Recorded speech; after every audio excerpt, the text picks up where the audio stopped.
Hey guys, I'm a Forester here. December 7th, 2015 is the 74th anniversary of the Japanese attack on Pearl Harbor. In memory of Pearl Harbor, I plan on doing a series of videos about one Marine who enlisted along with his brother to defend his country. He went on to fight at Iwo Jima, and he was a Marine until the day he died. I found these writings about Pearl Harbor, enlisting in the Marines, and boot camp in his belongings.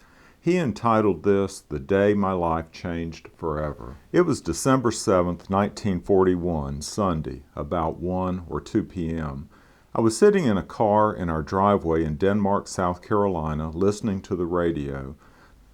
The program was interrupted by a news flash that Japan had bombed Pearl Harbor.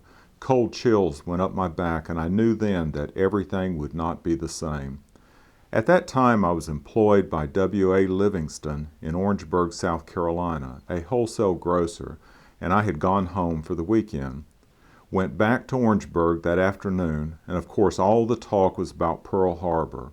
Hitler was already running over Europe, but he hadn't made the mistake that Japan had by attacking U.S. property. I wasn't worried about military service because I was only 20 years old, and at that time you had to be 21 years old to be drafted or volunteer. However, a few days later, I received a phone call from my brother Joe from Atlanta. When I said hello, his words were, "Let's join the Marines." My reply was, "When?" And he said, "Now?" My answer was, "Meet you in Denmark." That was the complete telephone conversation. On January the 2nd, 1942, Joe and I went to Columbia to volunteer for the Marines. Joe, being 2 years older, told the recruiter that he had been babysitting me since I was born and could see no reason to stop now. When the recruiter got to me and found out how old I was, he said I was not old enough to join.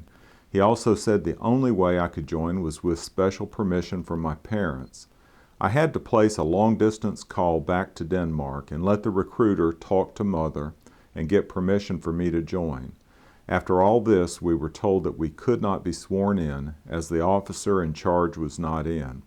We were then told we could be sent to Savannah, Georgia to be sworn in. They must have had a bus waiting, for we were on our way to Savannah in very short order. In Savannah, we were sworn into the Marine Corps. I must say at this point that you cannot find any record of our military service in the military records for South Carolina. Our record should be recorded in the military records for the state of Georgia, as we were sworn in at Savannah, Georgia. That afternoon we were sent on our way to Parris Island. It being late afternoon, we didn't make it to Parris Island but stopped in Yamasee.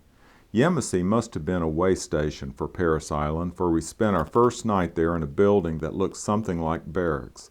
Our last instruction when leaving Savannah was to take a shower in Yamasee. This being January, and no heat in the building and no hot water, I disobeyed my first instructions. There being no one there to check upon us, none of us took a shower. You had to be crazy to shower in that cold water. Sometime later, I found there were a lot of crazy people there on Parris Island.